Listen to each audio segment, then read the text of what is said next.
রংপুর মহানগর শাখা কর্তৃক আয়োজিত আজকের এই বিশাল জনসভার সংগ্রামী সভাপতি, আজকের এই সমাবেশের প্রধান 3 তারিখ, 4 তারিখ, 5 তারিখ ঢাকার আন্দোলনে নেতৃত্ব না দিতেন তাহলে এই আন্দোলন সফল হতো কিনা তা বলা মুশকিল। আপনারা দেখেছেন তিনি লক্ষ জনতা নিয়ে রাজপথে ছিলেন।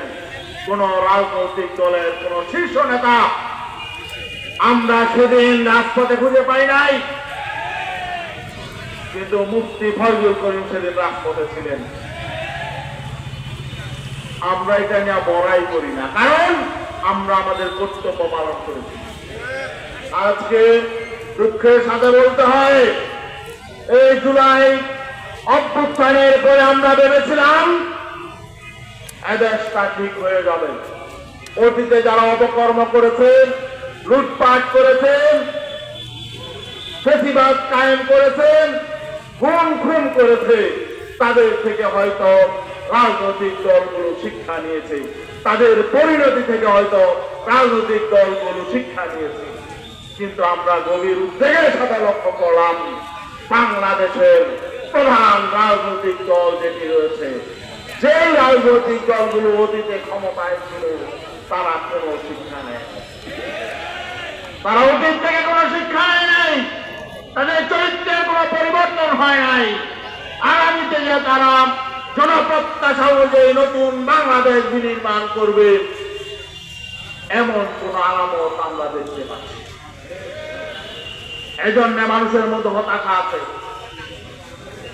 এখন আমি নাম নিয়েই বলি, বিএনপি তারা মিডিয়ার সাথে সাক্ষাৎকারে বলে যে আমরা যখন নির্বাচনের কথা বলি তাহলে অনেকেই আমাদের ঠাট্টা মস্করা করে। কেন করে? আজকে যদি আপনারা সংশোধন হতেন, জনগণ যদি মনে করত নির্বাচনের পর আপনারা ক্ষমতায় গেলেন দেশ পরিবর্তন হবে, সুশাসন প্রতিষ্ঠা হবে, দুর্নীতি মুক্ত হবে, চাঁদাবাজি বন্ধ হবে, তাহলে আপনাদের নির্বাচন চাওয়া লাগতো না। জনগণই বলতো দ্রুত নির্বাচন দেন, আমরা নির্বাচিত সরকার দেখতে চাই। কিন্তু জনগণ দেখতে পাচ্ছে আপনাদের কোন পরিবর্তন। আপনারা চান না নতুন বাংলাদেশ হোক, দুর্নীতি মুক্ত বাংলাদেশ গড়ে উঠুক, চাঁদাবাজ মুক্ত বাংলাদেশ হোক, সুশাসন প্রতিষ্ঠা হোক, মানুষ অধিকার ফিরে পাক, এটা আপনারা চান। এটা যদি আপনারা চাইতেন তাহলে আজকে বাংলাদেশের চিত্র অন্যরকম হতো। আজকে আপনারা দেখেছেন, মিডিয়ায় দেখেছেন, চট্টগ্রামে চান্দগাঁও থানায় ইসলামী আন্দোলনের সেক্রেটারিকে গত রাতে ধরে নিয়ে নেওয়া হয়েছিল। কারণ কি জানেন? ইসলামী আন্দোলন বাংলাদেশ সেই থানায় চাঁদাবাজদের বিরুদ্ধে মিছিল করেছে।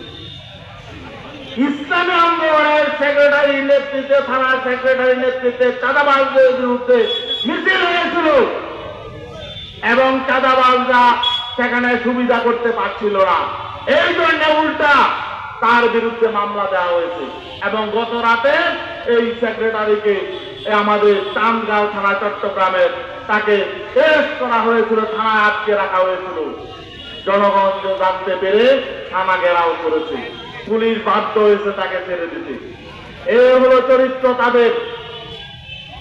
আজকে অবস্থা চলছে দেশে, এই অবস্থায় নির্বাচন দিলে কি হবে আমরা জানি।